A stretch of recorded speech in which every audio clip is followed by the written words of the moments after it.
ഈ മിത്തെന്ന company start ചെയ്യാൻ കാരണം ഞാൻ വിദേശത്ത് ജോലി ചെയ്ത് നാട്ടിൽ എന്തെങ്കിലും ചെയ്യണം എന്നുള്ള രീതിയിൽ നിൽപ്പോഴാണ് ഞാൻ ഈ മിത്രം സ്റ്റാർട്ട് ചെയ്തത്. പിന്നെ കുറച്ച് കടങ്ങളും ബാധ്യതകളായിട്ട് ഞാൻ നേരെ ഗൾഫിൽ പോവുകയുണ്ടായിരുന്നത്. അതിനുശേഷമാണ് നാട്ടിൽ വന്നു എന്തെങ്കിലും ഒന്ന് ചെയ്യണമെന്ന് വെച്ചപ്പോൾ എൻ്റെ കയ്യിൽ എമൗണ്ട് നേരെ തിരിച്ച് കുറവായിരുന്നു.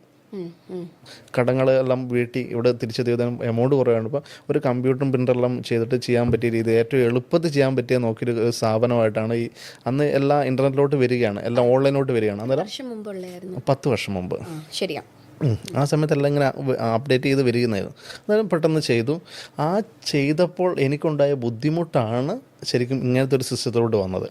ഞാൻ സ്ഥാപനം തുടങ്ങിയപ്പം ഞാൻ പറഞ്ഞില്ലേ എല്ലാവരും ഈ യൂട്യൂബെല്ലാം നോക്കി കുറച്ച് കാര്യങ്ങളൊക്കെ പഠിക്കാൻ പറ്റും. യൂട്യൂബിൽ നോക്കി പഠിച്ച കാര്യങ്ങൾ തന്നെ ആൾക്കാർ വരണമെന്നില്ലല്ലോ.